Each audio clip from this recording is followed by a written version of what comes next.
Well, hello, Sam here, Relove Guitars, and got a guitar in here for some serious TLC, and this is an RG550, I think it is, I can't remember, but it's a much loved guitar, and it's got a couple of problems. First of all, the frets are completely flattened at this end, so it's in a bit of trouble fret wise. Could do with some new frets, but the principal issue down here is we've got cracking in the wood here from these posts. It's quite common for the two-post tremolo system. So what I'm going to do is I'm going to take a bit of a close-up. Thank you. That's Morris's sister Yummy down there. I'm going to take a little bit of close-up while we're at it, so I can see if I can document this. Well, okay, so just bear with me. So here we are shooting close-up of these frets, and they are pretty flattened, as you can see.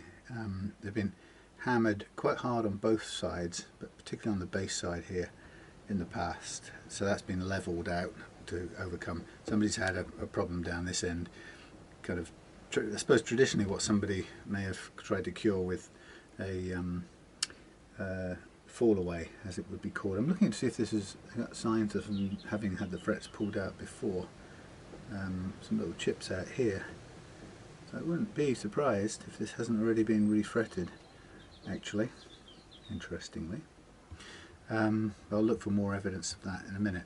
So just close up, we have some, oh God, sorry, my hand always gets in the way. We have some cracking here, and unfortunately in this light we can't seem to make any head nor tail of this. Come on, can I? Normally I can zoom in, zoom out. Oh, there we go. Okay, cracking down here. Yeah. Now sometimes you hear people say, well, make sure it's not just cracking in the finish, and I have to say that in this piece of wood on these guitars with this much force pushing on them, the likelihood or the chances are it's cracking in the finish only is almost non-existent. In fact, it just doesn't happen. So this is quite a common thing. You see it on just about all guitars with a 2-point tremolo, and the reason for this will be when we take off the scratch plate, which I really like. It's active EMG loaded scratch plate, but when we take this off, you'll see that the gap, you can see it here anyway, the gap between the pickup route and this piece of wood is very, very thin. Hence they set the pegs in the middle of that space, and it just means that there's not enough wood here to provide the strength that it needs. So in this part here it's thin and it's narrow, and it's going to break off. So I think with this guitar, what I'm going to do is I'm going to remove the screws. We'll take the pick guard off and we'll start collecting everything into one place. We'll take the neck off as well, and after we've done this, because we'll need to get that ready for refretting. So this is going to be a fairly long job, and one of the things that I'm going to have to be very cautious of, well, not cautious of, I'm sort of looking around for different takes on the best way to take care of this cracking here. Now some people think the worst comes to worst. Some people, owners, often glue it in the hope that it will stay together. Now the issue is if it doesn't break off, then it's not the end of the world. But and I've seen on videos, I've seen worse examples where, you know, the whole thing is kind of cracking away. Often you'll see it happening on the forward side, which may have, actually on this case, may have a little bit of extra bulk because of this height bit here, but whichever's the weaker side tends to break, and you often find it leaning in the direction of, and that hasn't happened here, it's just split. Okay, so here we have, okay, the 9-volt in this case fits in underneath here, and that's kind of cute place for it, but it means you have to take the pick guard off and the strings off realistically to change it over, which ain't so much the best idea. Now what I don't want to do is I don't actually want to don't really want to adjust that or mess with that jack socket, so I'm going to snip these off at the short end of things. I'll leave a bit of dangling so I know where they are, and then we have the 9-volt bit down here, which is going to need, realistically, I think it's just easier if I split that in two so we know what's what, and I'll join them back up afterwards. We'll go here and here, and I'll just put a note, a little mark on here so I know what's what for future reference. It just means I can leave the socket down its little tunnel. So we'll call this one battery positive. I'm waiting for a new hammock. Battery positive. And this is an earth wherever it goes, but it's the battery earth. Probably doubles up on the jack plug. Battery negative, and we'll is that right? Yeah, and then this one goes to this goes to jack. Call this one jack positive, and the green one, sorry, jack negative, and the green one jack positive. Output to jack. Yes. Yep, that goes to the top of tone, and this goes to output from volume. So what are we calling this one? Jack positive. Is that from the output? Yeah, positive. Jack negative. Okay. So in that case we can put all of those in there and probably tab them down out of the way with a bit of tape as well while we can.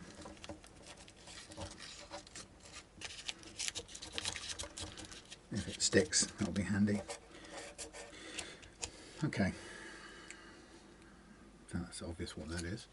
Don't need to do that. Right, so what I've got is now let's take the neck off. So we'll get the neck off out of the way, and then we'll look closely. It's about mapping the 3 dimensions of that pocket or cavity in there, because what I want to see is whether we have room to extend the wood at all, or whether it's got a 0 tolerance fit. If we have a chance to extend the wood, you can strengthen it quite a lot by adding a bit more wood. However, if you can't do that, then you have to use a new piece of wood of the same dimensions, which would be, you have to say, well, what's going to stop that from doing it again? All the same size. Oh, I have to look for some 40mm screws for somebody. Okay, so we'll hang this one up for the time being. I've got a hanger here, be nicely out of the way.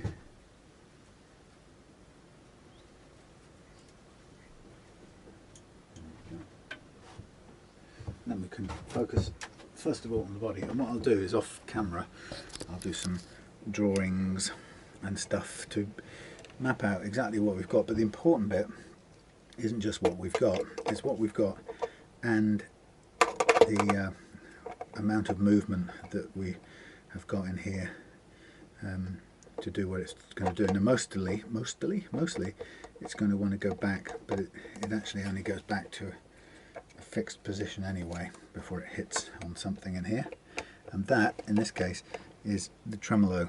The bottom of the tremolo arm is what gets in the way of anything. So realistically there isn't going to be much in the way of space for adding any material to here, because this thing is pulling in two directions really, or one direction I should say. It's pulling, the posts are pulling that way, and they're pulling, the loading is pulling this way from the strings, and then underneath it's pulling this way as well from the springs. So typically on a what do we call it, like a strat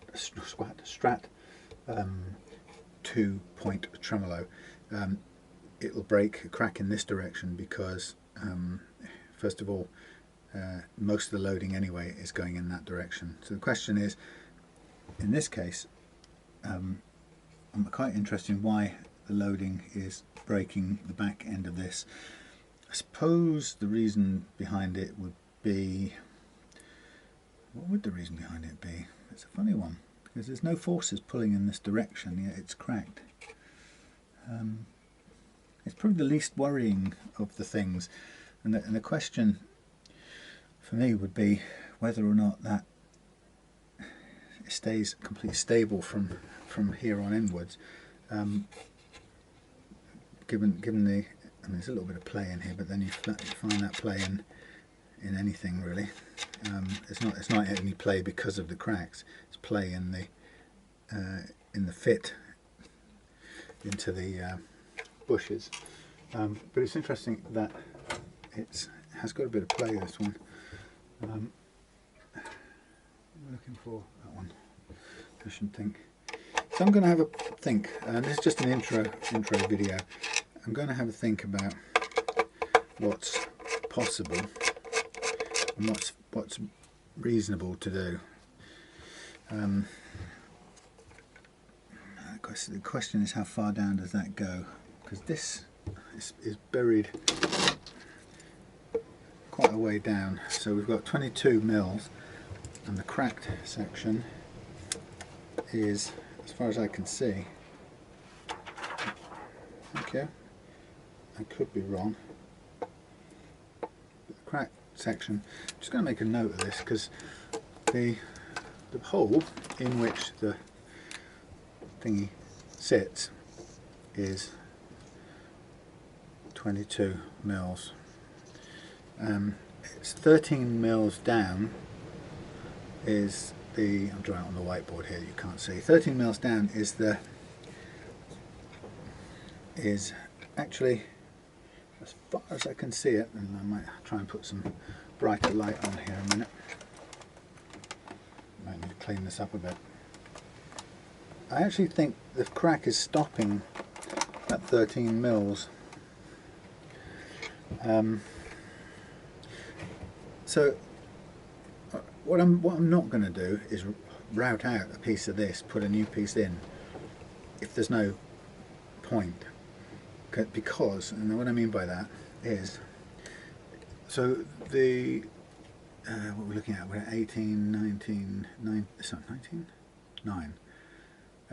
9. So we've got 9 mils, Uzi 9 mils, 13 mils is showing up in the cracked area, and then there's 9 mils below that which is no crack and secure.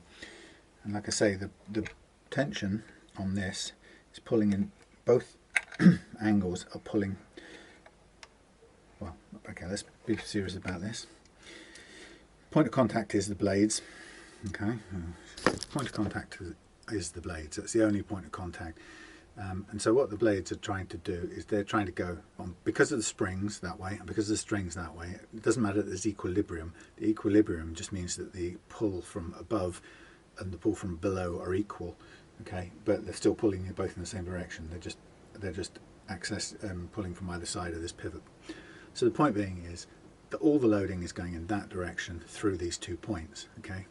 When you crank it, it's what's it doing? Well, when you crank it, you're still, the point of loading is only these things still, okay, and so it's arguably pulling downwards a bit, pushing back, it's pulling upwards a little bit. So all that's happening is you've got all the force going that way with possibly a bit of a change in vector there and there. Now, that means in reality is the main force is going that way, and the only way this thing's going to fall apart is if this material here breaks, and typically you'll see it pull out a slot here, but they've actually, in a way, they've actually got a little bit of reinforcement here and here, which is quite good. In a way, it's almost better if they made their own spacing and spaced these. You'd actually get a better, safer tremolo if these were spaced further apart outside of the thing here. But then you've got a bit of a weak spot here too, so where the cavity is. So the point is, it's cracking behind, and you have to say to yourself, why is it cracking behind? Right. So you look back at this forces, right? Let's say that we know that it's just pulling that way. Forget the operation of the arm, right? It's pulling that way at the top of a standing post, right, which is in a hole, but some of it's sticking out. So it's going to cause a rotation, right? And what's happening is it's pulling that way. So the pull of the forces on this thing here is pushing the bottom end outwards and compressing the top end that way. Well, they're compressing both sides, but it's pushing the top end towards the nut and the back end towards the strap button, and somehow it's still managing to crack this material, even though the forces at the top of this thing are less in that direction than anything else anywhere else. They're greatest there, least there, and most at the bottom there. If you're thinking about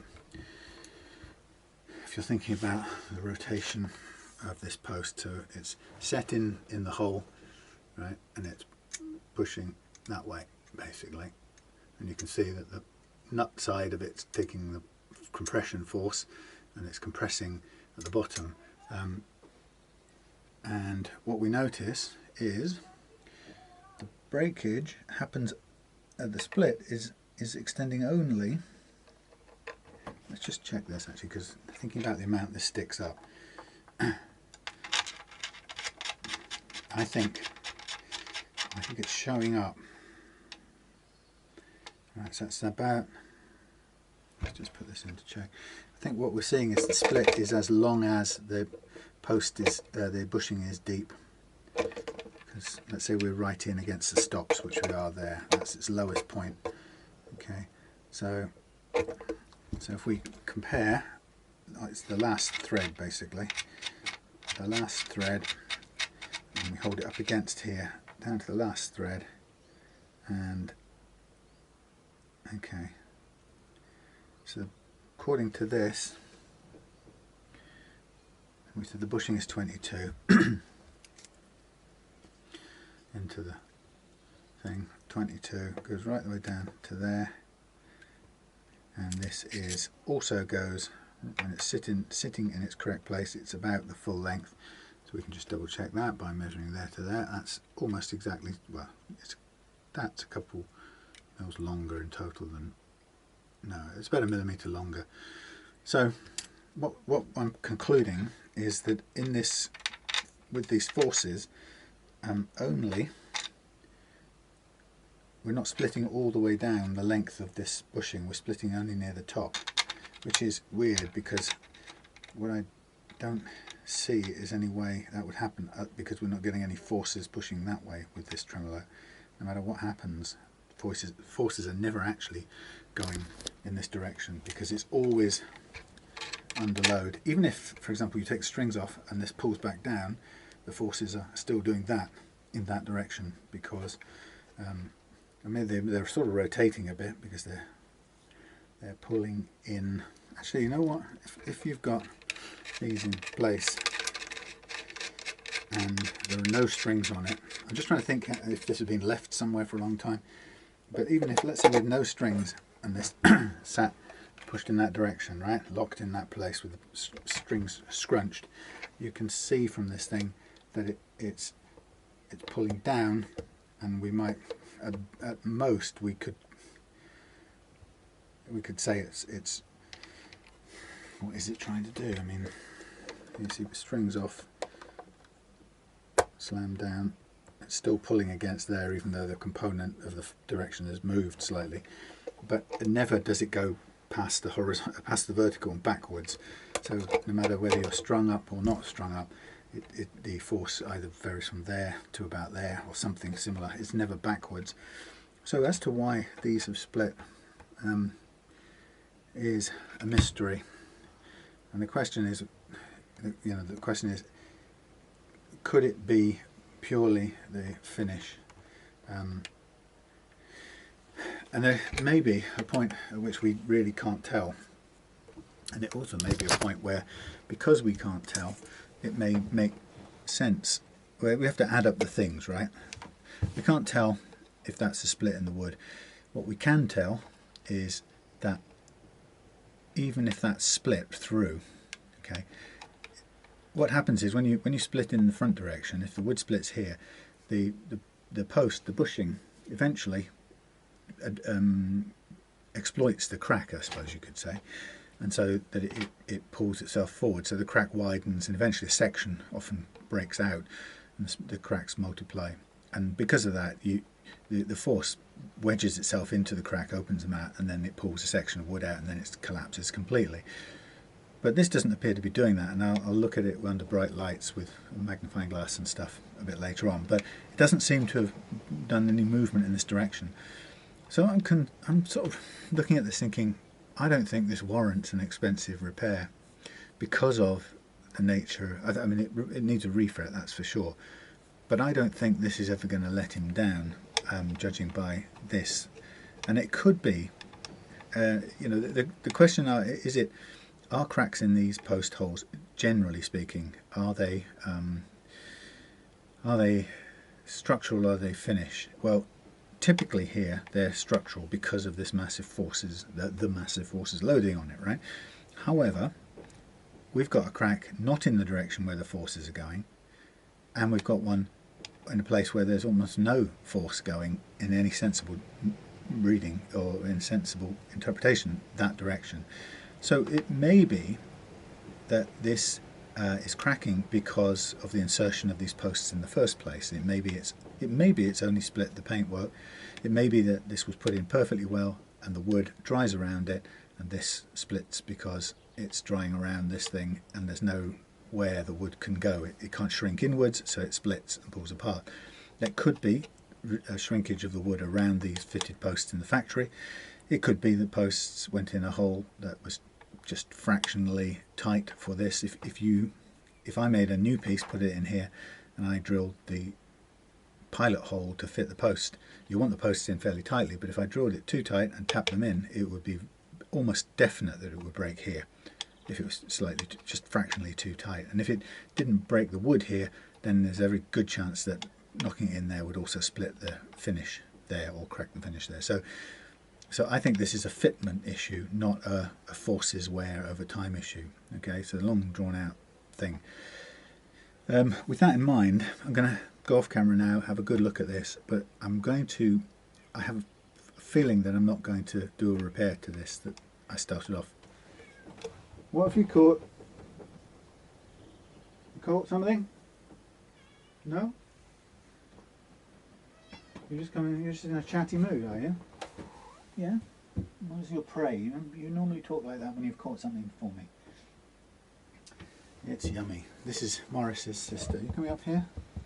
Want to come up here? There's a bit of room. You have to trust me. You have to know what's up here. Jump. Look, here's my hands. You can see I'm up here. Do you want to come up? Come up where Morris normally comes up to and say hello. Now you know what's up here. Look, there's things and guitar things. This is, yeah, Morris's sister, Yummy. Born of the same litter at the same time, only she's got a tail and he hasn't. And he's got fluffy fair, and she hasn't.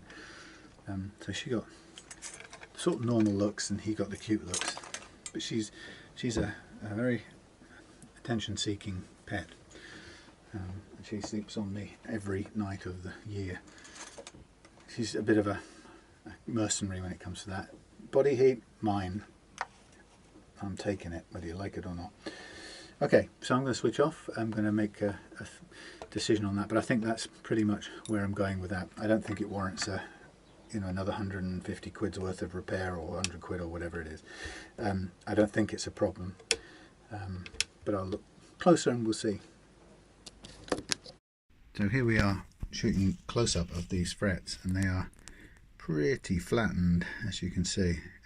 They've been hammered quite hard on both sides, but particularly on the base side here in the past, so that's been leveled out to overcome. Somebody's had a problem down this end, kind of, I suppose traditionally what somebody may have tried to cure with a fall away, as it would be called. I'm looking to see if this is got signs of having had the frets pulled out before.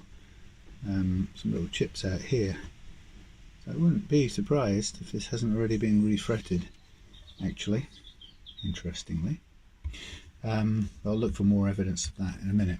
So just close up, we have some, oh God, sorry, my hand always gets in the way. We have some cracking here, and unfortunately in this light we can't seem to make any head nor tail of this.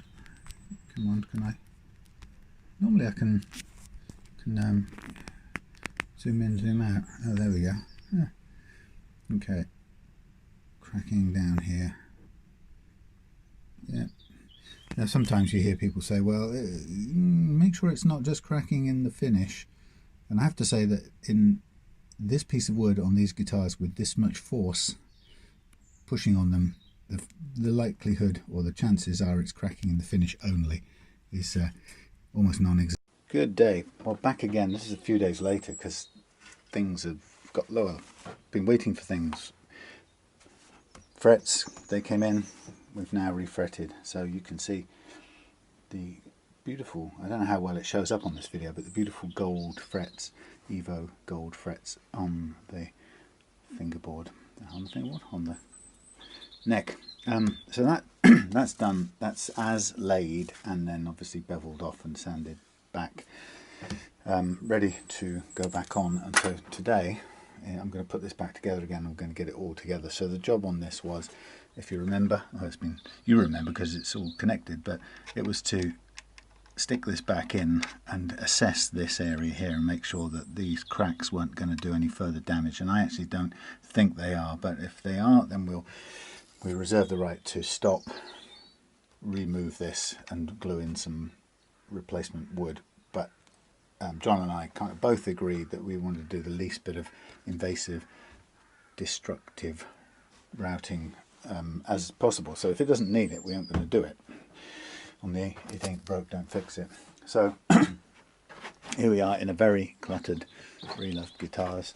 There's this is Reloved out there doing the garden, and you can see it's a really lovely summer's day, early summer's day, June the 2nd here in the UK, and there's Fatface snoozing in the heat. It's a bit too much for the cats. It's actually, the weather's turning a little bit now, and it's going to be not as good for a few days. We're going to go 10 degrees cooler, but we've had, I can't complain, we've had some fabulous weather. So I'm just going to plug you in into the observing place. Alright, I've got me a can of freezing cold Coke, Diet Coke, tuners, bridge, pickguard, new strings, headstock, locking nut, and all the little useful little bits. Excuse me. So we need to put this back together, and then we need to re-hook up the wires and stuff. So I've kind of chopped some of these with a view to rejoining sort of in line, because it was easier to do that than to unsolder them at the time. And we just have to keep track of what's what.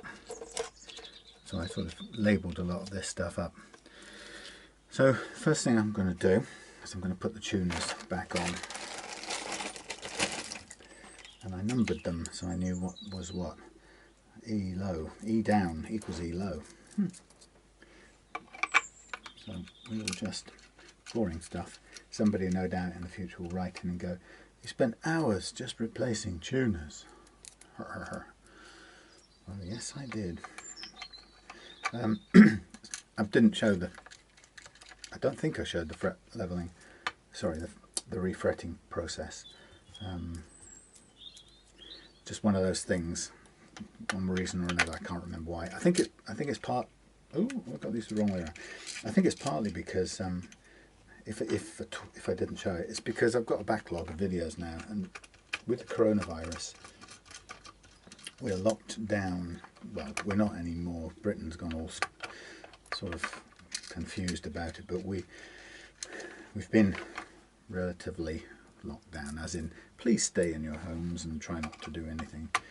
And the challenge for me is that places I would go previously to do my bulk video uploading are not available, and I wouldn't want to go and sit in them anyway at this point, because they're sort of airless, hot desk, a bit like the Regis Lounges, that sort of place, but there's a local one in Tavistock.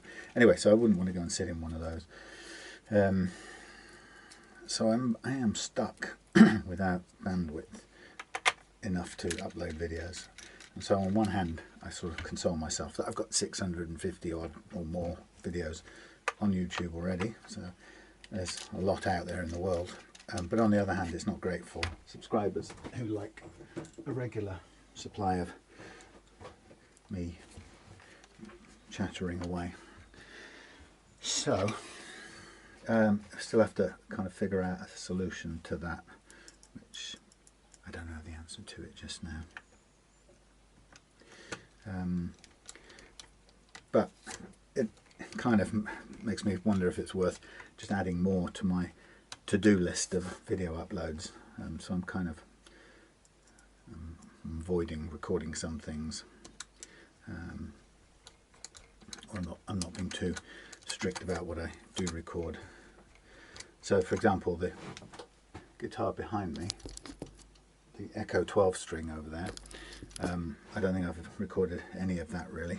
It's two acoustic guitars for a customer called Richard, and it's just it's nice having the material, but you know, if it's going to sit there for months until it gets uploaded, it sort of becomes so outdated by the end of it anyway. It just kind of starts to seem a bit pointless. But on the other hand, it's content, and if it's in the can, it's in the can, and you might as well have it for another day instead of wasting it. So it's and of course the other aspect is that sometimes it can be nice to just have time off camera when I'm got the radio on and I'm not having to talk and try and make some sort of semblance of sense. Okay, so I'm going to just tighten up these tuners now, and then we'll be ready to put the neck back on. Nice big fly just got in here. Since it's going to be sound of small insect, small mammal squeaking, which often means that the cats have caught something. Might need to just go and see who's doing what a second. One second. Is that a bird making that high pitched? It is. I thought it was a cat victim. Can you hear it? Really high pitched. It's not a dying thing anyway. Okay, so we have the what it's on. Now, this business with the nut, we're going to need to consider shimming, because, or we need to keep an eye on the shimming, because these frets are different size. The height of the nut originally would have been as per the original, or it should have been set to work with the original frets, which may have been a slightly different size anyway. So we're going to need to get that precisely. We'll check it, and then I'll add very small thin bits of copper as and when, or it depends, we'll measure it as we go.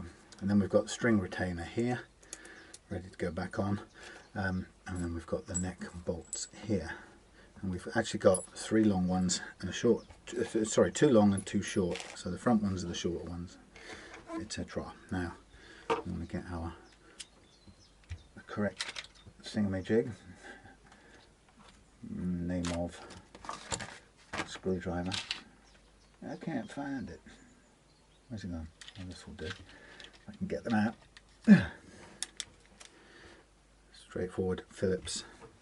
No, yes, Phillips, not posi drive. Now this is one way the neck is positioned mainly by locating the screws, so that tells you when you're in the right place. So you have to be kind of careful and make sure it's going into the hole, because otherwise this thing can move back and forward. There's no stop there, so it's going to be located primarily by the screw holes finding the right place.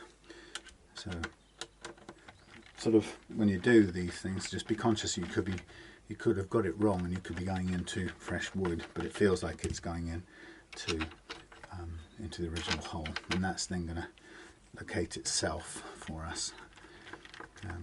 With an Ibanez, you expect the neck pocket to be so precise that it locates everything just perfectly, side to side as well. You wouldn't expect to need to do sideways an alignment of the neck. At least not in my experience of these Ibanezes. Is very well machined or CNC'd or whatever you might say. Okay, so I'm just feeling it sort of tighten up under the.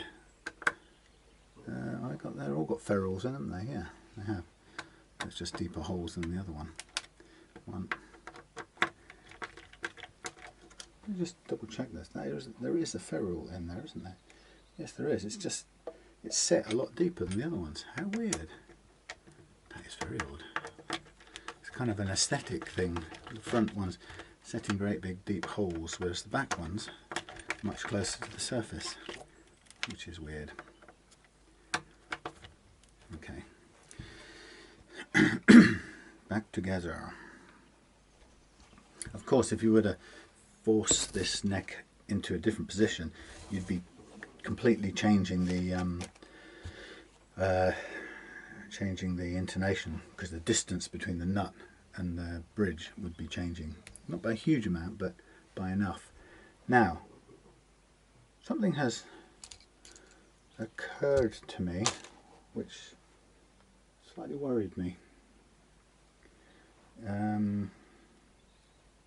Can you guess what it is? Where are the springs that came with that this had with it? That's odd. They should be in this box. Weird, weird, weird. Right, I'm going to have to go on a bit of a hunt. That's very peculiar. They're not there, and they're not here. They're not in this lot here. Okay, I'm going to have to go and find some more. Or find them, put them somewhere.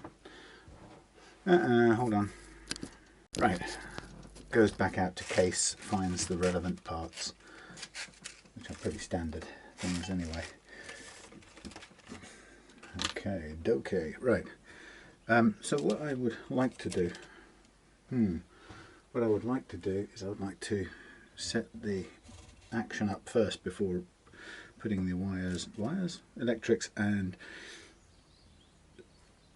scratch plate on, because critical to this is knowing whether the tremolo works and making sure that it does, and that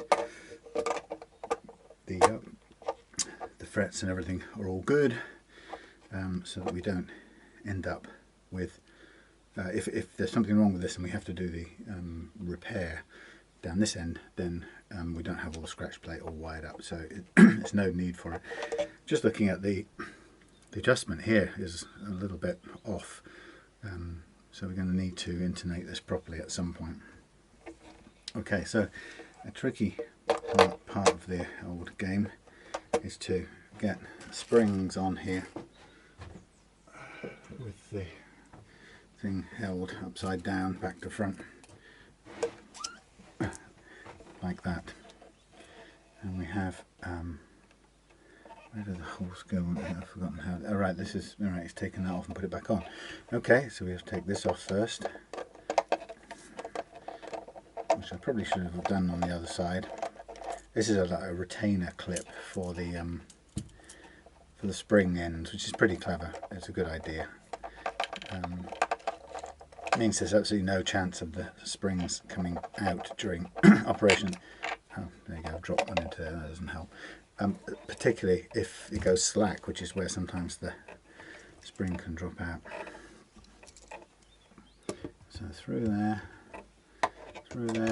onto the whatsits, hold it there, and we'll get them in a straight line, nothing fancy. So 3 are provided, so we'll use 3 to begin with. Just push them into place. So what we'll also do now is get this one sink way into here. So we'll get a piece of wood and or foam, depends. I'll use both sometimes.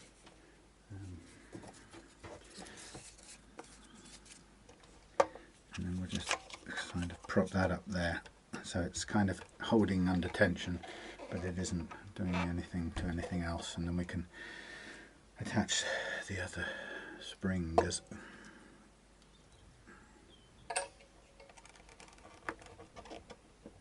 Which are now under quite a lot of tension because it's kicked up very high, but we'll put 3 on in a straight line, and then we'll put the little retainer bar on top,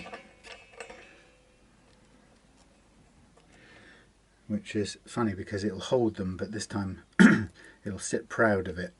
Obviously there's no like little I don't know what you call them, there's no little channels for this to sit in, so it has to sit on top, and it's going to be, where's it gone? Alright, I've put 2 in the wrong holes, haven't I? Oh, that's the screw hole, silly. So this forces them to spread at a little bit of an angle. God, if you can even reach them.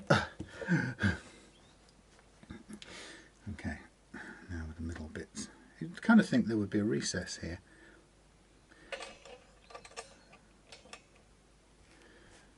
Am I imagining something? Am I missing something here? That's how they go in. There's nowhere else to go. So this has to sit on top. Can it reach it? Yes, it can reach it. I was just beginning to worry there.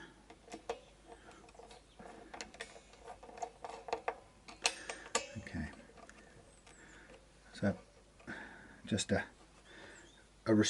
restraining bar.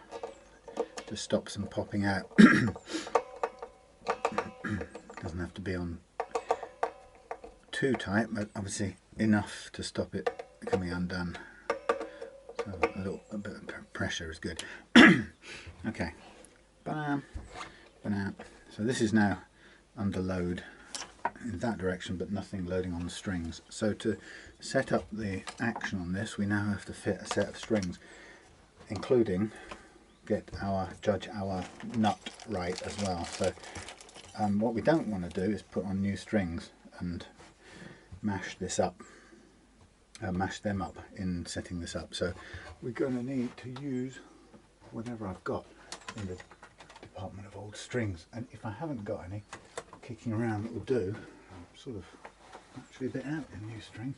But if these won't work, then what I might do is borrow some from in the house that need changing on something else that I'll benefit from, if you get what I mean. So it won't be a brand new set of strings being put on. But let's see if I can make one of these work. It depends often on the how far through, how long the string is.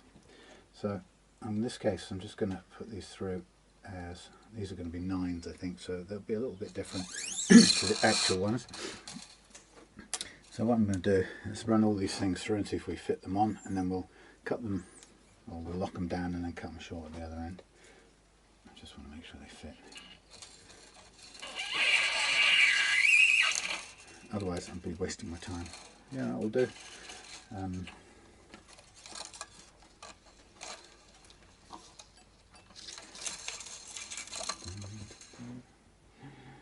run out of length when I get to the high strings, because that's often where, if these came off a Les Paul, then it isn't going to work, but I can try.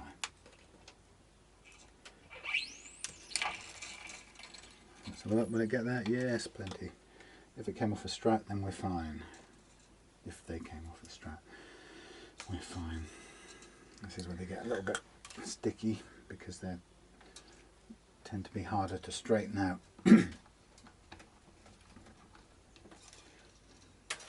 Oh crap, I've dropped one now. That was the G as well.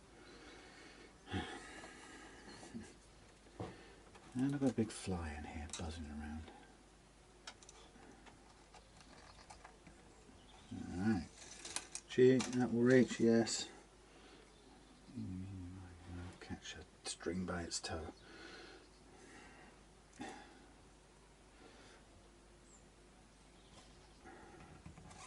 Oh crap. This is where I'm going to get injured with a string sting. Big fly. Go away. Long enough? Just. I don't want to cut anything off there because I'm barely long enough to get all the way down to the end. But anyway, so again, somebody will say, oh look how boring, he's fiddling around with crappy old strings. Well, you've got to do it to get the damn thing loaded up so you can check and do your setup. Now this is fighting because it doesn't want to straighten out and go through, so I have to do a little bit of a bit of bending here.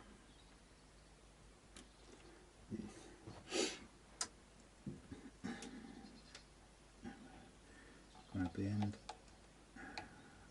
Wrong pliers really, but this one will not reach. So this was a Les Paul set. Okay, I've got a spare string somewhere. Oh, there's some here, might work. We'll cobble together something.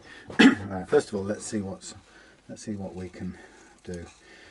Right, the slightly difficult thing about all of this is if we put this together, I suspect we're going to need to go higher than it currently is. So we've got these shims already cut.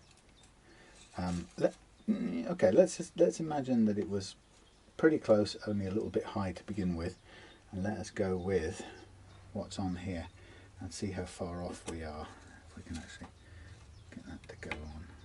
Hey.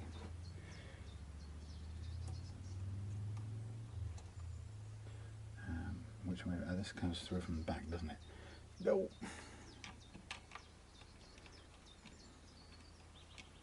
Can I actually get it through here? Oh, let me adjust.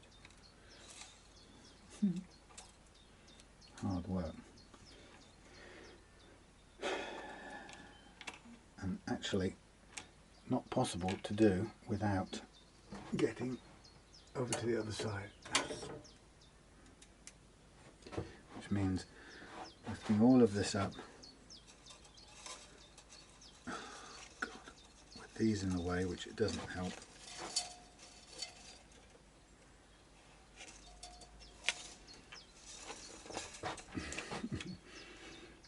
Stay. Sorry about this. Just trying to get. Alright, that's on. Good. Move. Right.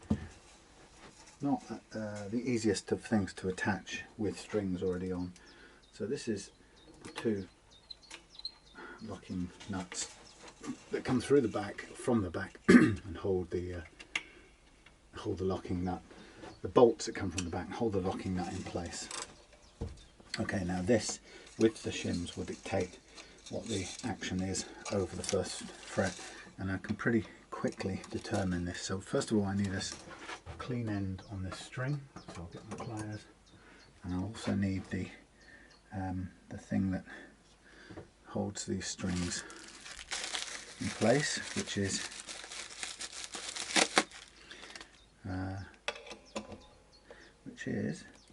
a hex key and a hex driver thing, which is not that one, it's the next one up. That one. And so we want to slack off this one first. That's okay, that's okay. I don't know how much you can see, but so what I'm looking to do now is I just want to get a clean cut end, which can be anywhere from about there, and then I want to,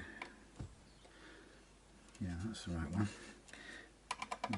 Undo this one, put that in there, jam it down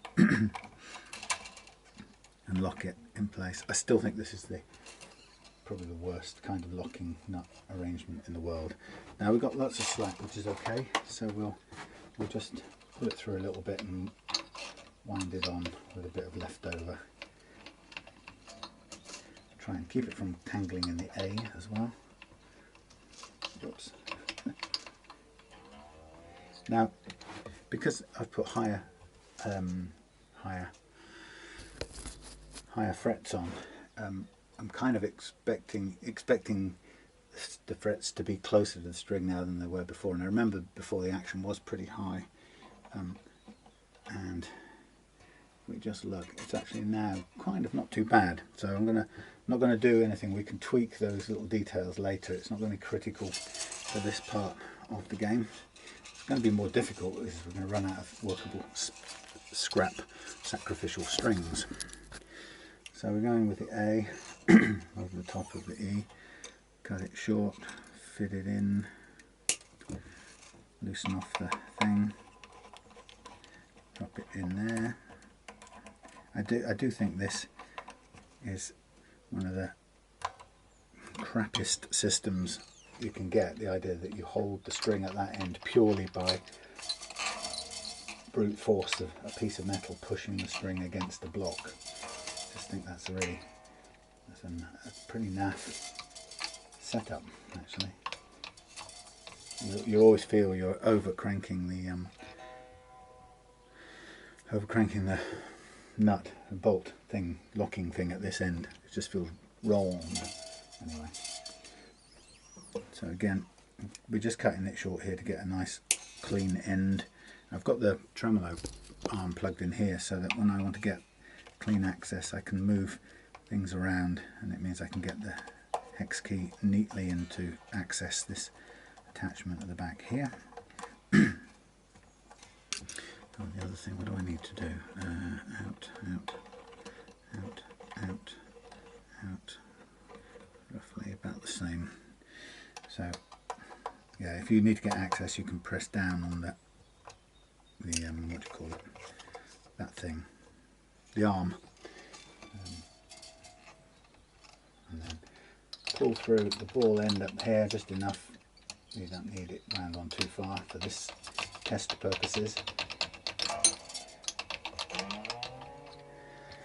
Okay, now we're on to the G. We'll soon run out of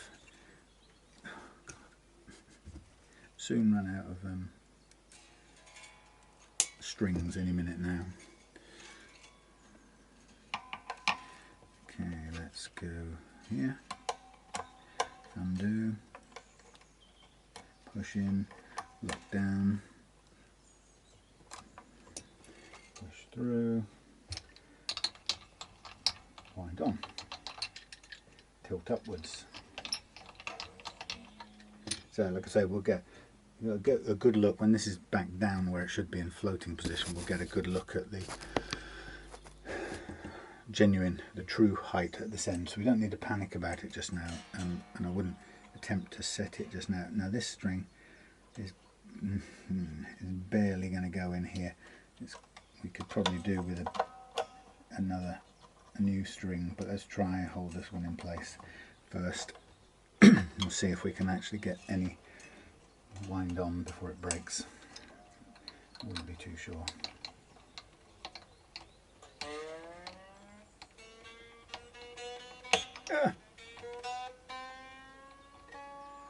Okay, so now we're still short of we've got a spare E over there. Oh, we're really stuck. We won't have any E's in there because they're all used up. I don't really want to use a brand new 9 because they're so rare. We really need a 10. I don't think we're going to find one knocking about. few things in here, but I bet you one of them won't be a 10. We got 1, 2, 3, 4, 5, and that's bound to be, that'll be a B, won't it? Oh, don't make me use a 10. A 9.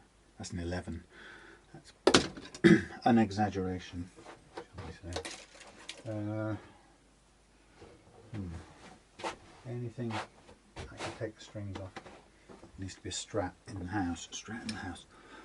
I don't want to waste new strings. Let me go and take a string off my strap in the house, which will be long enough for this purpose, and that will be a 9 probably. But at least I can put new strings on my own guitar. See you in a sec. Concedes defeat. Uses a new 9. Well, I went and checked the guitar. I was thinking of stealing the set or changing the strings on, and actually they're almost brand new, so that'll be a waste. So I'd rather waste one string than so many, if you know what I mean. Okay, so we're going with a 9, which is not technically correct, but it will do for the purposes of setting up. So in you go, please. Okay.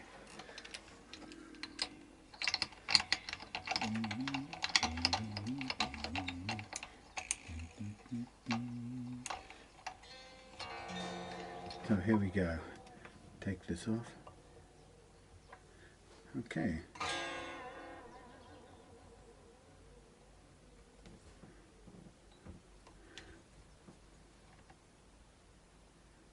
It's great. You can actually see the neck flex when you're used to tremolo. That's weird. Right. Okay. So restrunged. Now we're sitting up pretty high. So the first thing we're going to need to do is we're going to need to make adjustments to the action. Actually, that's interesting. Did we take out, in the whole of the thing, did we take out a shim? I don't think we did. So of course, the first thing I can tell you is this doesn't go down any lower, because I know that these are at their stops. So that's a kind of slight problem. And even when this is down at its horizontal, that action will be too high. So first of all, I'm just doing a quick height test. So this is the thing about these Floyd Rosey type things. They're quite dynamic compared to other types. So okay, with the bridge horizontal, okay, that's not too bad. It's a 1.5, but it's fractionally higher than I would like, and there's no further adjustment room available. It's actually quite high out of the stocks. No, that's not the right word. Okay, so my feeling would be that we need to possibly need a very slight shim in this neck. Now that's now become a bit of a pain, because we're going to have to remove the neck, put a shim in, and then we're going to have all kinds of fun games with this falling off. You can hear the spring creak. That's okay. I would rather have a bit more room. I don't want this to be at its, well, it's an Ibanez RG550. This should be, if I can get my hands in here correctly, this in its horizontal position, which is there. What are we looking at? We're looking at 1.2, and even on this side it's quite high. So yeah, we want to go down, and that side appears higher on the thing, so I don't know why that is. Are they down the same height? No, that one's a bit taller. It may be that one got some whatchamacallit in the bottom. Now we don't really like turning this under too much pressure, so we can take a lot of the pressure off here. Take the string loading off at least. and then let it fall back, and there's not an awful lot of spring loading either, because they're going to be quite slack. The alternative, the other thing we can do is we can put it under, kind of lock it off at the front, but it still has a certain amount of back pressure. Let's get a little piece of wood, if I can find one handy. A little thing, just a little thing.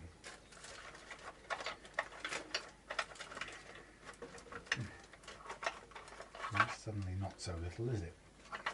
Oh, and that's not so little either.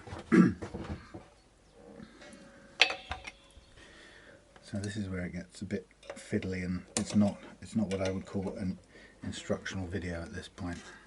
So I just need enough wood to go through there, a small piece, fit through there, and it doesn't even need to be this thick.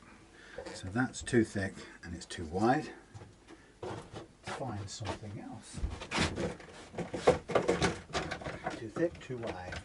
Too thick, too wide. Yes, too thick, too wide. Too thick, too wide. Too thick, too wide.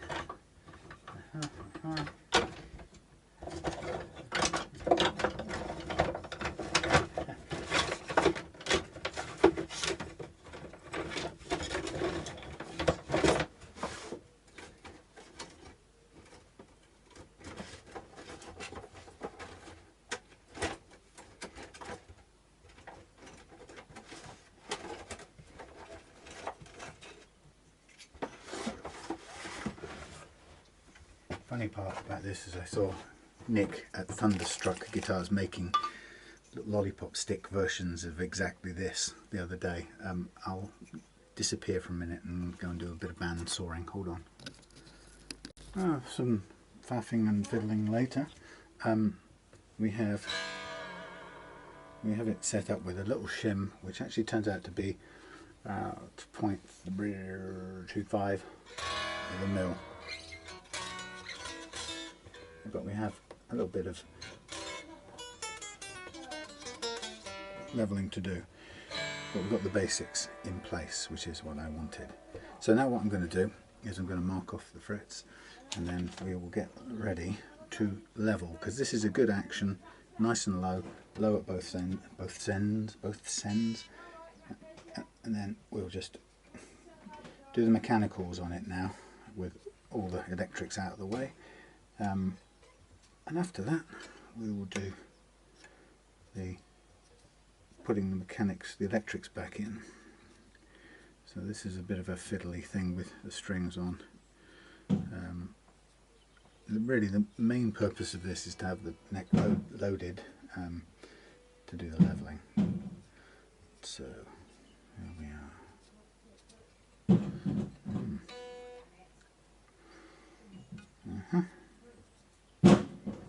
Okay.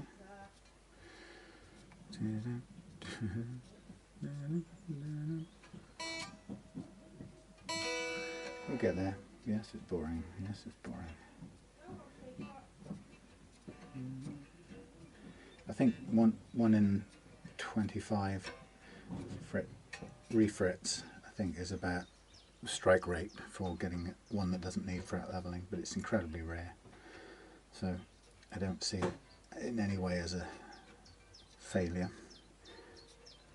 It's just par for the course. They go in with different levels of fit and force behind them, and they sit in different positions, and then you load the neck and everything's in a different position again, and that's why leveling it with the strings on is such a good thing, in my estimation. Anyway, nearly there.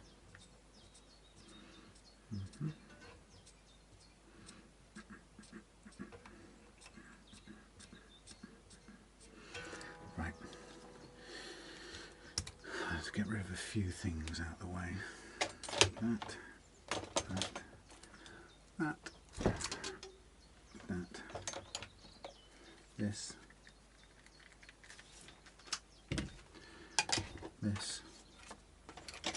these over there, that over there, this over there, that over there, this here with all the bits. Rubbish. Okay, might use those again. Okay, wooden pieces. Move these out of the way because they're a bit sharp.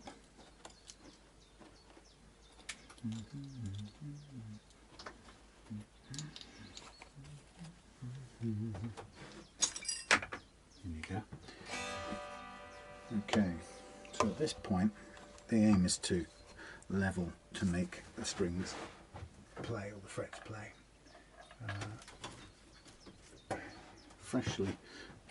Relatively freshly thingied,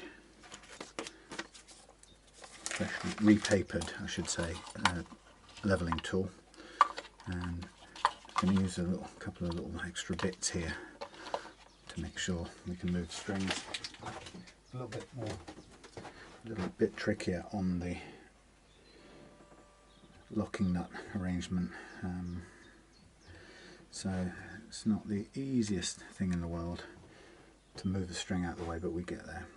So the first thing, I've checked the the relief at the moment, and it's good. So I'm going to match up the relief with the tool now, which is about there, and I'm going to get a look at what I can't move that out of the way, so I'm going to now push this sideways a little bit, and a little bit this end, and then mostly gravity assisted leveling. So it's a matter of reading what the frets are telling us at this point in time. Doesn't look too bad actually. I mean, there's a low, we set a low action, there's a couple of high ones, but not the end of the world. I had an email from somebody who's following my ebook to level frets.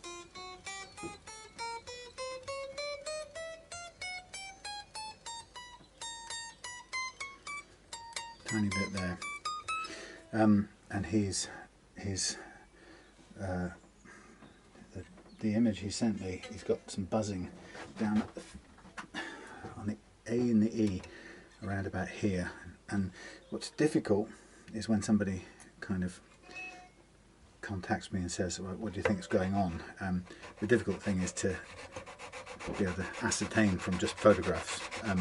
What I can see straight away is he's leveled the frets very, very flat. So the first thing you know if you're using this method, or the first thing it should tell you, is that to have taken that much metal off and to have the notes not playing properly, or getting some kind of buzz, should tell you that something's going wrong, and it's not, probably almost certainly not fret buzz, as in uneven frets. And it's one of the things that I've found quite difficult to what am I doing? Shall I do it this way? Yeah, or shall I do it the other way? Yeah, one of the things difficult, and found it very difficult to put in the ebook and articulate, and that is the difference between fret slap and fret buzz. And to some people that might seem like a bizarre and very difficult distinction.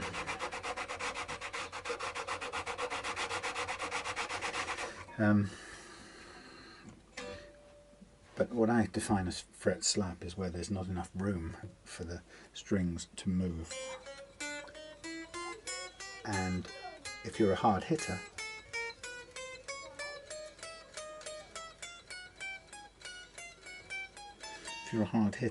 you may find that because you make the strings move a lot, you just literally cannot get a low action. It may just be beyond what the physics of it can do. If it's very flat and low, you've got no room to spin. No matter how much you fret level, it's not to do with fret leveling. So without knowing how somebody hits the strings, it's very difficult to be able to say to them whether it looks or seems like they're what they've got, whether it's, well, I would say you could tell it's pretty much not fret buzz from uneven frets, because the amount they've taken off will have long since evened that out. So it's more than likely they're getting fret slap.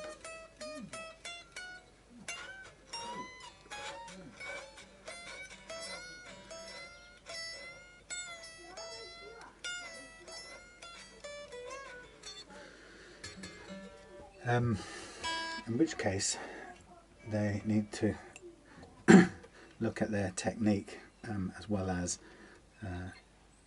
the action and the relief in the neck. Now I'm not sure, the person concerned was saying that they had the exact settings that I have recommended in the ebook for relief, so there should be room for the strings to spin, but they're still getting this, what they call, what they refer to as fret, I'm on the wrong side here, fret buzz. Actually no, it shouldn't be on that side, let's go this way. So it's very difficult to work this out from not being able to see the person and what they're working on. So I'd have to say you've got to look at technique, but then the other aspect that comes into it can be other things that buzz in the whole guitar setup, and that could be anything from an uneven, sorry, a loose truss rod adjuster, for example, if it's in the slack position. Is this radius the same on this bridge as the nut? Because that doesn't feel like the same radius. I could be losing my mind here.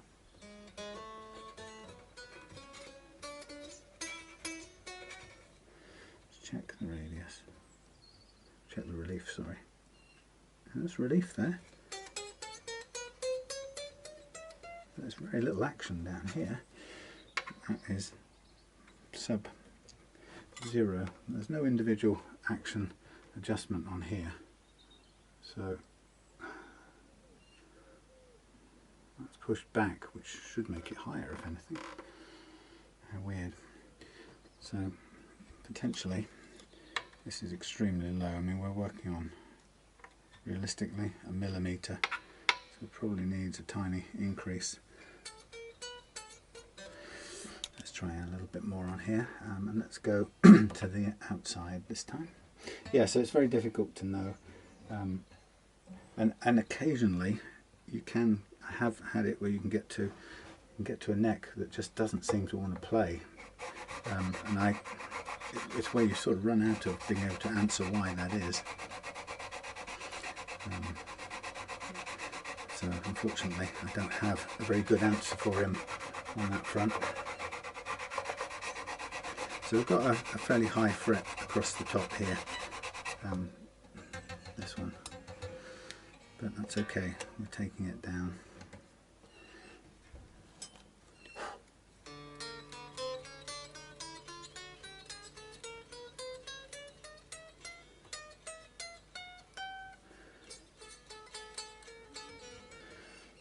Feels that action is too low, baby.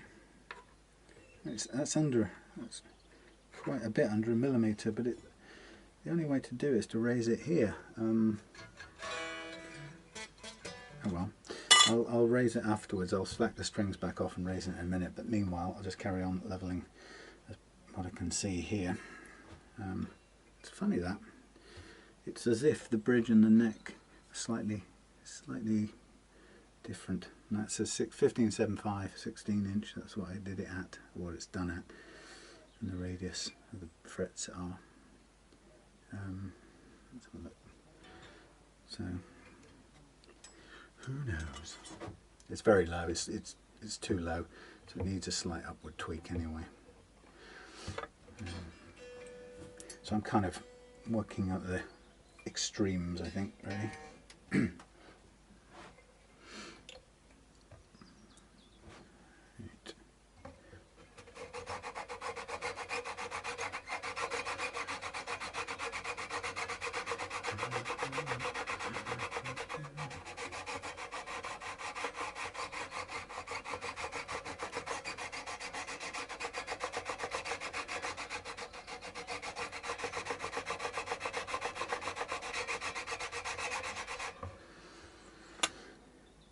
funny, you could really probably do both, change sides on that. That probably makes sense.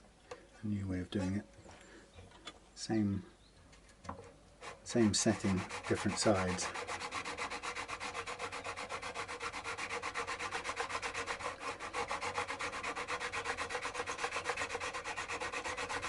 So this is working with 400 grit, so it's very light paper.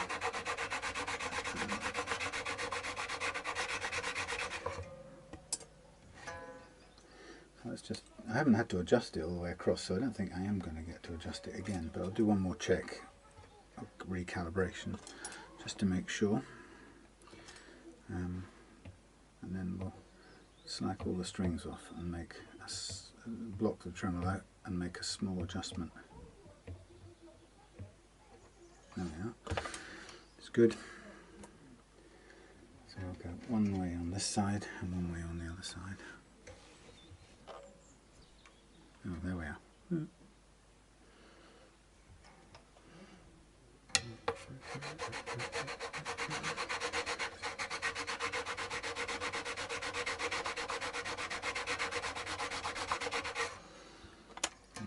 Drop it across, and one more on this side.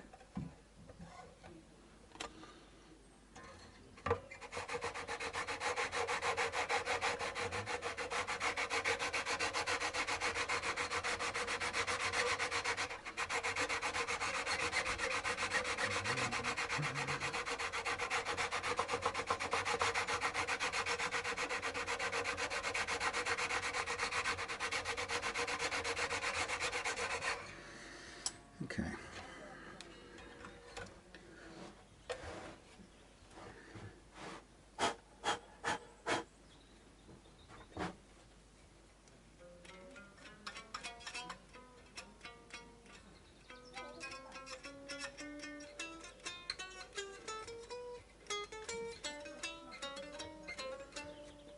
Okay, I will raise this because this is barely 1 millimeter, so we're struggling at that height, understandably.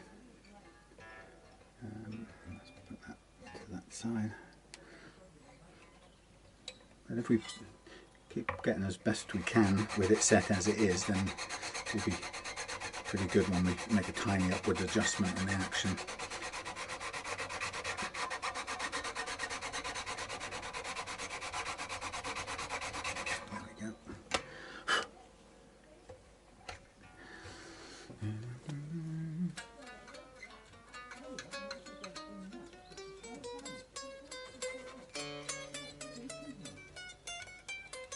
Just do that G track again.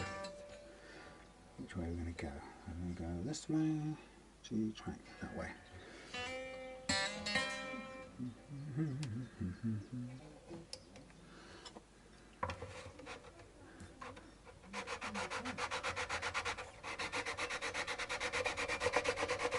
G.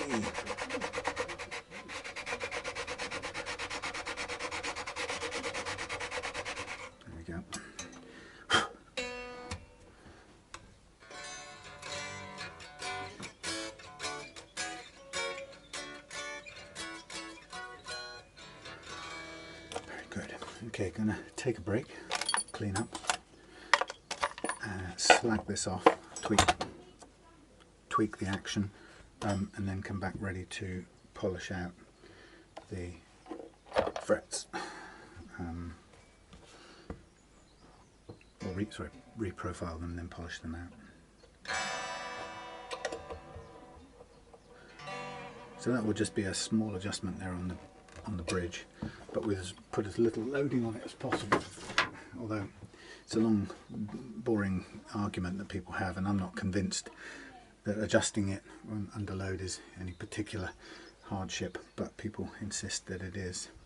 So I will just, I'll need that again. I'll just put this under and block it off this way, and then actually we really need to block it both ways. That's no good, is it? It's going to want to pull down, so we want the little ones in there. Be good to have the little grabby thing. I never got one of those, did I? Is this one? A grabber thing. Now this was for setting the intonation, wasn't it? I think, I'm pretty certain. Was it?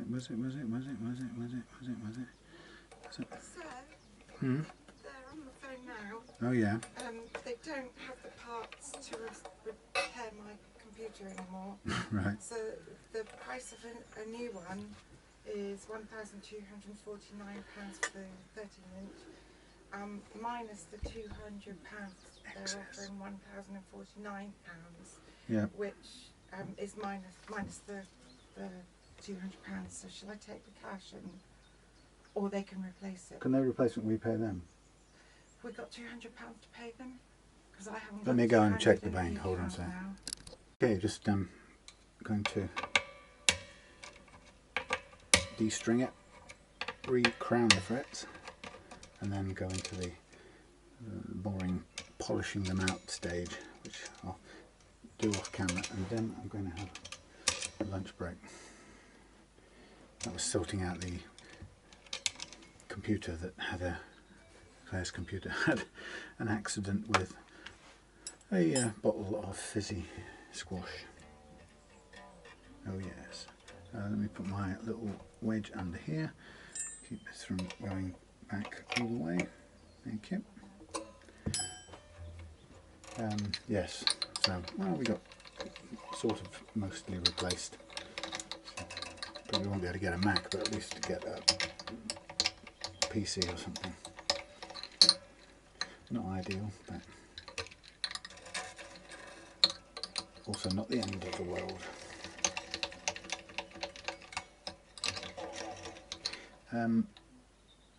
Let me check. I'm thinking that could do with one layer, a small bit of shimming on here. I might just put a tiny fraction of copper under there as well. Okay, thank you strings, you've done good service.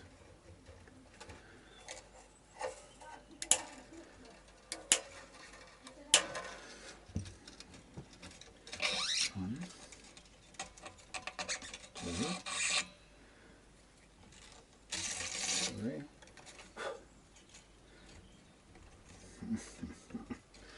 Four. Don't give up. Don't give up. Don't give up. Don't give up. Right. Come on. Come on. Out you come. Right. And then we'll undo all of these. This is for holding the intonation and setting it. Kind of handy. I might get to use it a bit later on.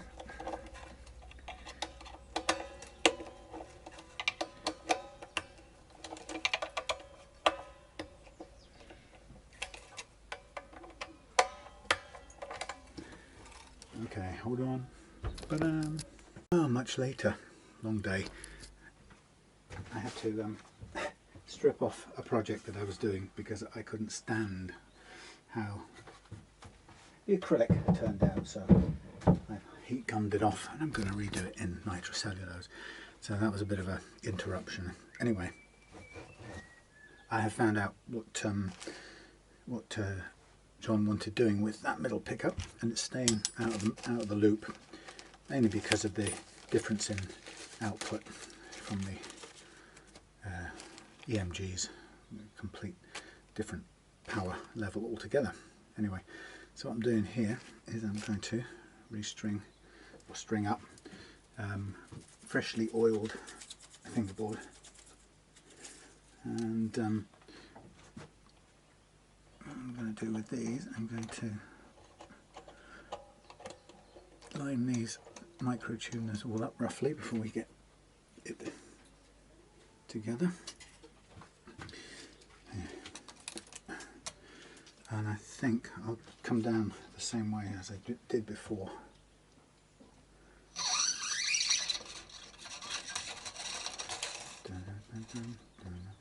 So you can just have these sitting through here like this if you like. It's kind of cute, or you don't have to go that close, so probably a good idea is to pull back a little bit, line up your where you want to be and cut off. Then we get the, bless you my dear wife in the house, this thumb, which is this one, yes. So then we'll lock this end. Now I've put these in to what I think should be the right intonation order. They were way off before. Now what I'm going to do is I'm just going to pull a little bit past this end here and just go past the coiled bit, and then we're just going to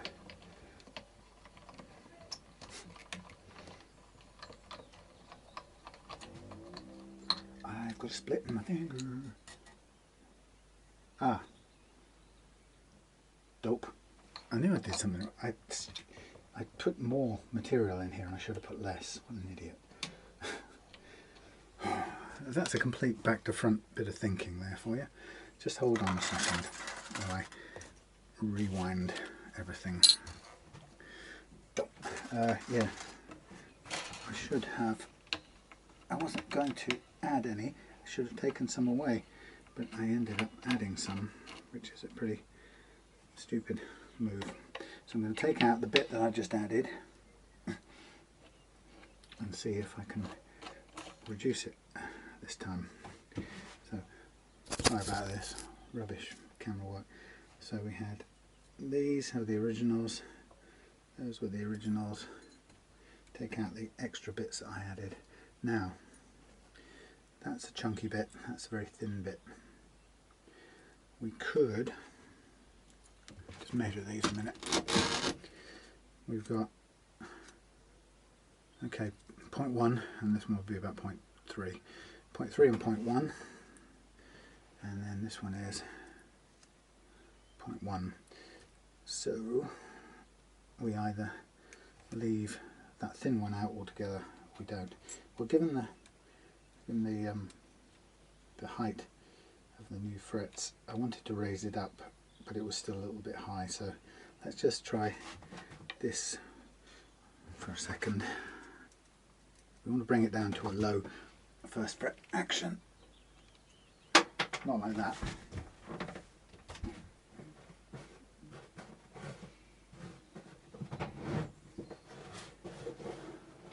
Come on now. Scrabbling around in the dirt.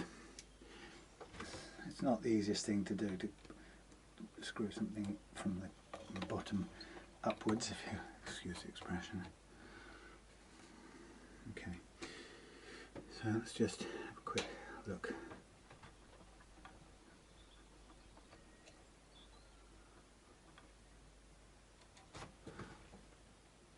Yeah, I think that's good. We certainly don't need the extra bit in, so we shall see when it's tightened up and when the bridge is sitting back in its correct position. We will see what the action comes out at.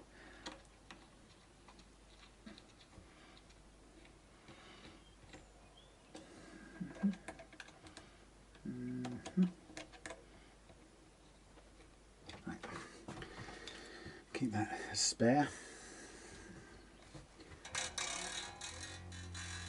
Okay, next.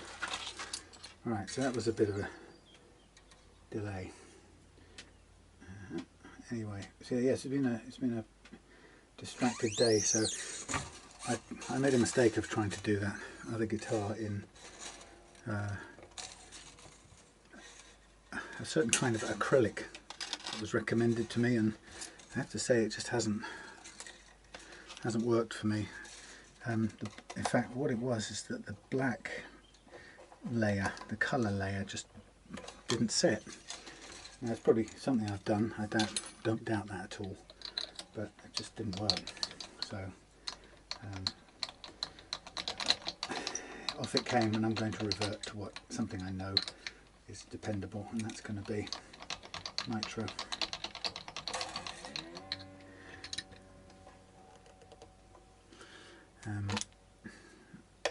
Yeah, so it's just going to be a lot more expense. I just have to write it off as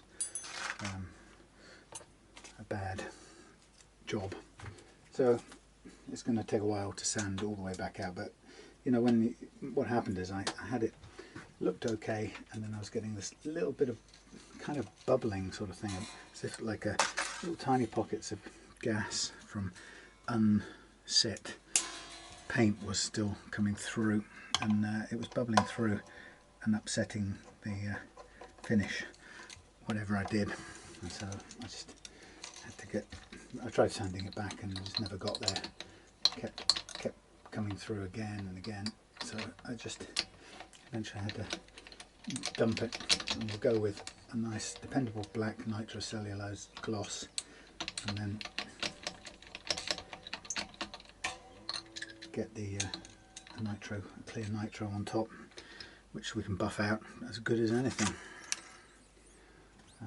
I'll probably leave the neck as it was because that seemed to work okay in the acrylic, but the body just wasn't good enough. Right. So, getting these strings locked in place one by one.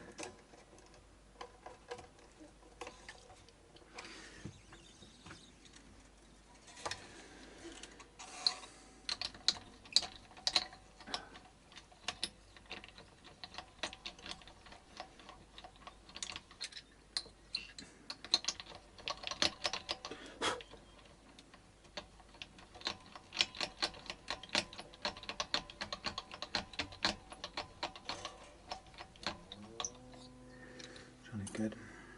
Two more. So, the question now is basically, do the tremolo bushes down here, are they solid and do they work? Because that was the big issue really, was there any movement in it because of the cracks? And the answer, as far as I've seen so far, is no. No, there's no movement. But we'll double check. So what we'll do is get the strings on, tune it up, and then stretch it out so we've got as much slack taken out as possible, and then we'll get it to equilibrium, and then we'll see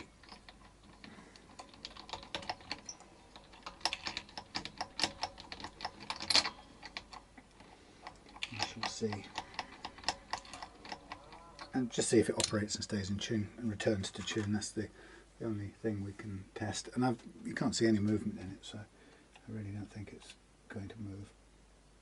I think one of the things that may have happened in the solution that I came up with, we may have got some resin may have seeped into the bottom bit of the bushing, so there's a limit to how far down it can go on that side, which may be just a consequence of using the resin to stop it from coming out. Not really much you can do about that. Quite difficult to seal off the end of the bushing.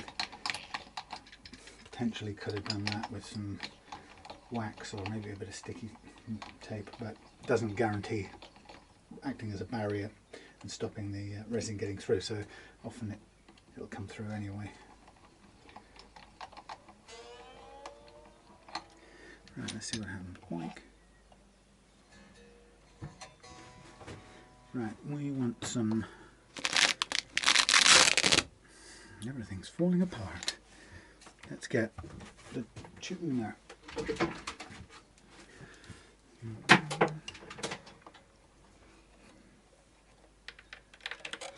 Cheap cable. Fine for this sort of thing. A bit long actually.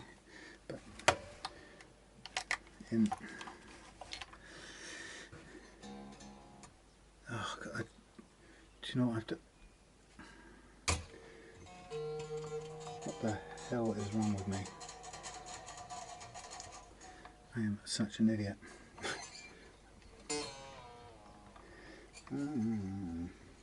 Ignore this bit. I'm gonna have to censor myself because I'm kind of not with it tonight. I should have probably stopped a while back. Egypt. Never mind.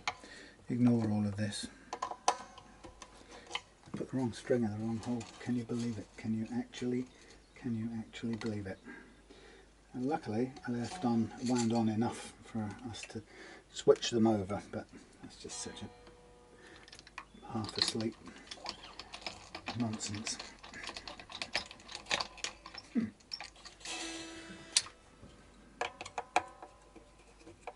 Honestly, what a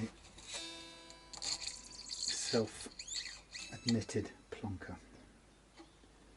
Right, thank you.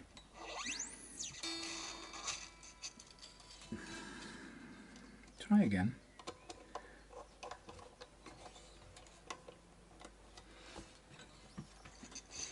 I've got rather a lot of spare wire there.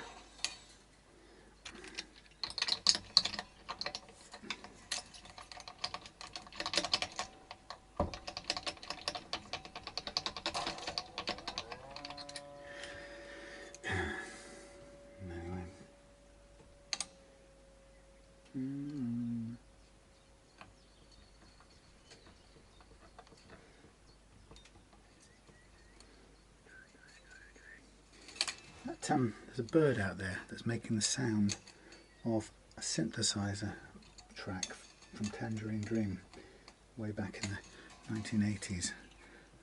And it's a little refrain from a tune that I remember. It's very odd to hear a bird making the little rhythmic sound.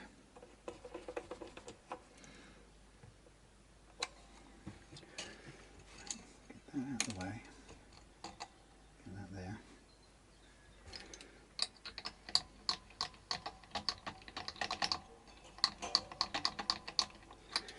Right.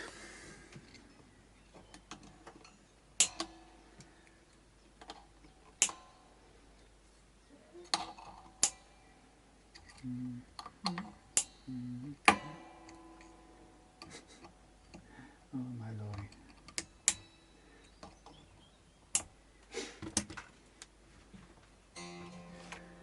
Power.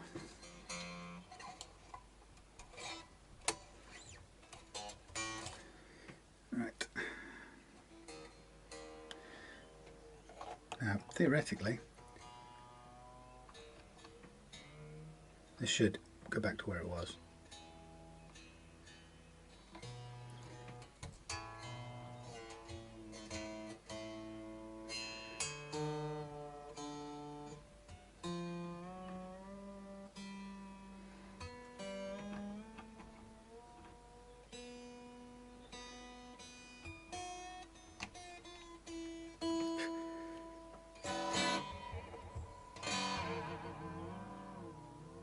Seems to be working all right.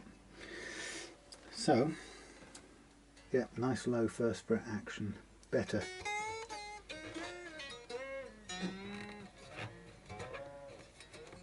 So I'm going to gently pull on these strings, and then I'm going to stretch them by hand. Oh, that one's not attached very well to something. Have to watch out for that. Be alright when we lock it down. Okay, tune it back up.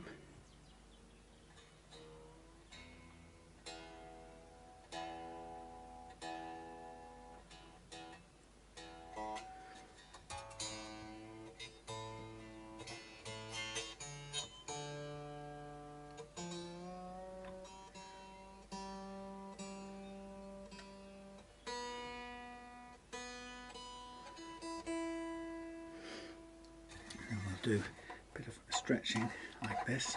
What I'll do actually before I lock it all down is I'm going to check the intonation here, because this will be a sort of good point to grossly adjust it if it's way out.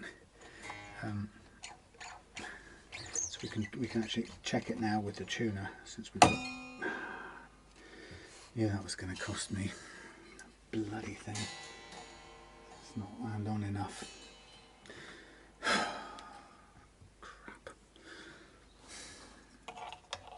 Well, luckily I've got a spare G in the 10s, but could have done without wasting one, but hey. It's luckily it's a pack with high E missing, so now it's a pack with high E and a G missing.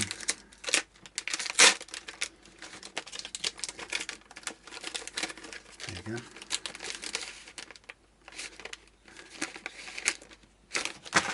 And 1317. There we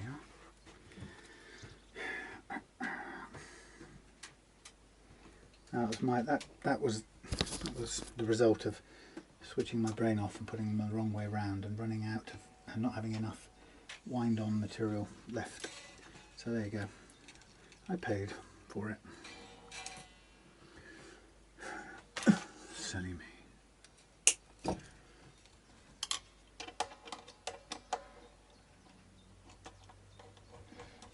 It's been one of those days today. Right, let's get this done.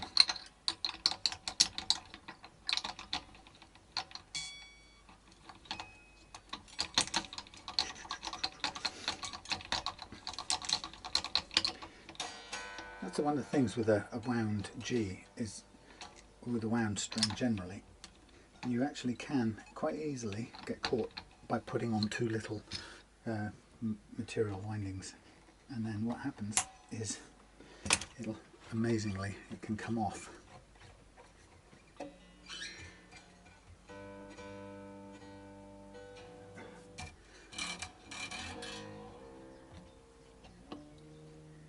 Right, let go of that.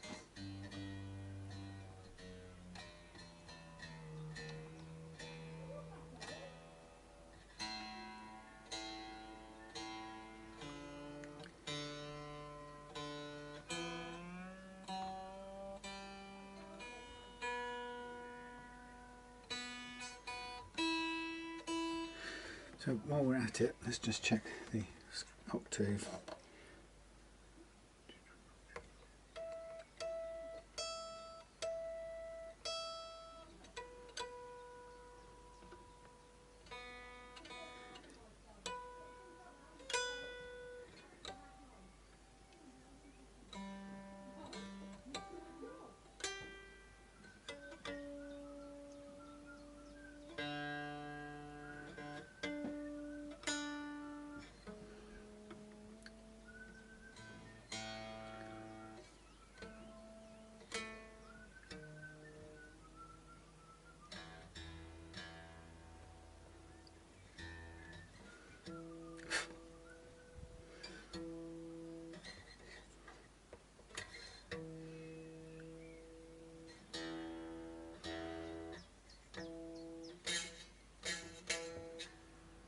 How low is that? What am I hitting here?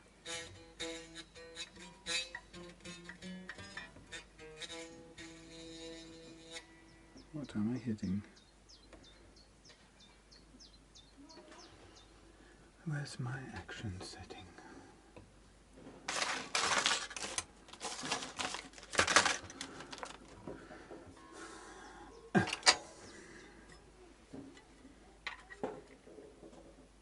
Okay.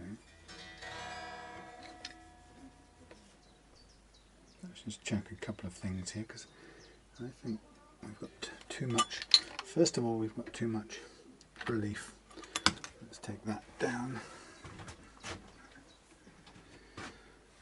Where's the device I used? This one. Thank you. No, not that one. Where's it gone? Okay.